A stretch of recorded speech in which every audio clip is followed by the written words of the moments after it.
I'm back in Ireland. I'm in Dublin, outside the General Post Office, the scene of an uprising, the so-called Easter Rising of 1916. At the very moment the British Empire was at its height, nationalists here in Dublin rose in rebellion against British rule. Up till now, I've been telling the story of imperialism, how we Brits carved out an empire abroad.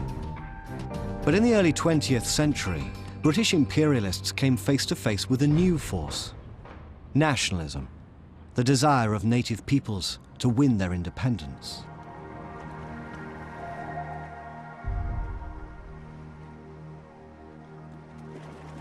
We've already traced the roots of Irish nationalism back through the centuries to the plantations, the confiscation of Catholic land for English and Scottish settlers.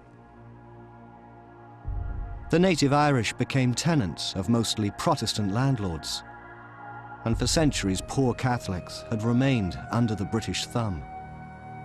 They suffered high rents, and then in the 1840s, famine struck, the failure of the potato harvests made worse by British inaction. Almost 1 million Irish men, women and children starved, whilst food, beef and grain, left Ireland for English markets.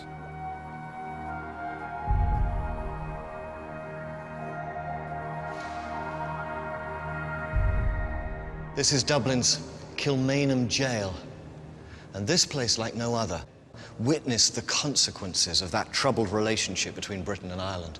Between 1798 and 1916, the leaders of 5 separate failed rebellions against British rule were locked up here.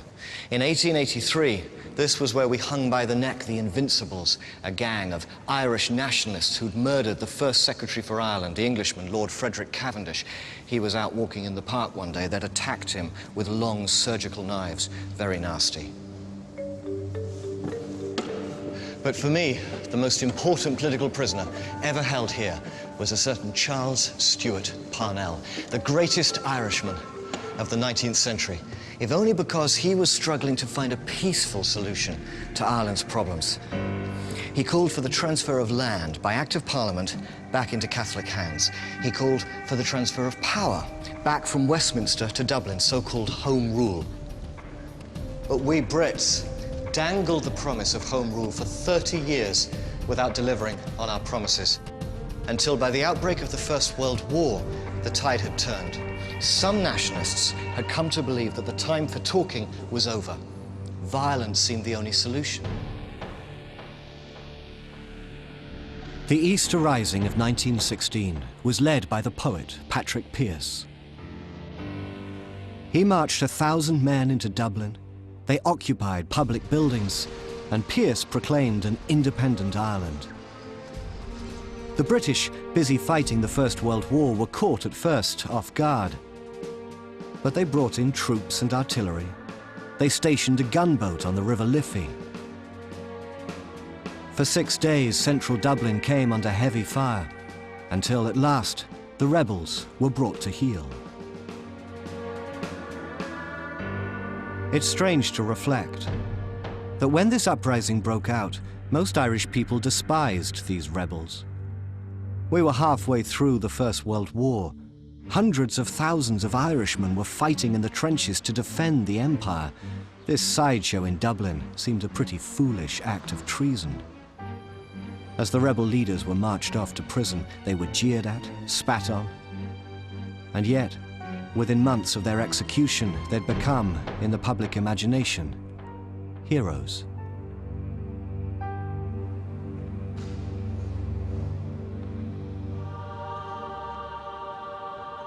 This is where they kept Patrick Pearse before he was shot. And this is where they kept his brother William, not one of the leaders of the rebellion, but killed just the same because he was Patrick's brother. And it was that kind of vindictiveness, I think, that sums up the British response to this crisis. And it was that vindictiveness, I think, that turned public opinion in favor of the rebels. Ireland was put under martial law, and the Irish began to question, were these rebels really so foolish, or was it somehow glorious to die in such a cause?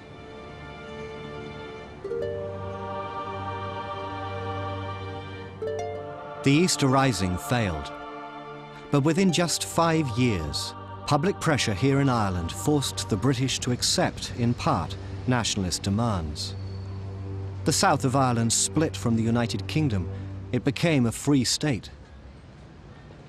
For the Empire, this was the beginning of the end.